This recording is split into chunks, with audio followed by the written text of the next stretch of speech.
বন্ধুরা, খোলা আকাশের নিচে বসে চটপটিটা খেয়ে দেখি তো কেমন হয়েছে। সো ইয়ামি ইয়ামি হয়েছে।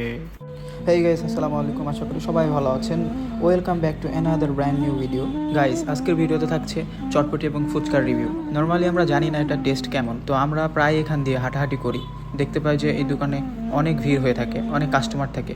তো বাপি আর আমি ভাবলাম যে আজকে ট্রাই করা যাক এখানকার চটপটি এবং ফুচকা। টেস্ট করার আগে আমি আপনাদের এই দোকানের লোকেশনটা বলে দিই। এটা হচ্ছে মিরপুর 11.5 সিটি ক্লাব মাঠের পিছনের দিকে। দোকানের নাম হচ্ছে সিটি চটপটি ও ফুচকা। এখানে চটপটি এবং ফুচকার দাম হচ্ছে সর্বনিম্ন 80 টাকা থেকে শুরু। আমরা দুজনে টেস্ট করার জন্যে 1 প্লেট ফুচকা এবং 1 প্লেট চটপটি নিয়ে নিলাম। আর হ্যাঁ, এই দোকানের পরিবেশটা আমার কাছে অনেক ভালো লেগেছে।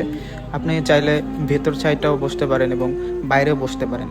কিছুক্ষণ বসার পরেই ফুচকা এবং চটপটি আমাদের চলে এলো। তো এখন ট্রাই করে দেখা যাক যে আসলে কোনটা বেস্ট, চটপটি নাকি ফুচকা। তো প্রথমে শুরু করলাম চটপটি দিয়ে। চটপটি ট্রাই করার পর আমার কাছে মোটামুটি ভালোই লাগলো, আর কোয়ান্টিটিটা ছিল মোটামুটি অনেক ভালো। 80 টাকায় কোয়ান্টিটি ভালোই ছিল। বাপি ট্রাই করেও বললো যে না, চটপটিটা ভালো মজা। ও আরও বলতেছিল যে 80 টাকায় 1 প্লেট চটপটি খেলে আর কিছু ভালো লাগবে না। এখন ট্রাই করে দেখার পালা যে ফুচকাটা কেমন লাগে। সত্যি কথা বলতে ফুচকাটা আমার তেমন ভালো লাগে নাই, তবে আমার কাছে মনে হয় যে চটপটিটাই এখানের বেস্ট ছিল। চটপটিটা আমার কাছে সব থেকে বেশি ভালো লেগেছে।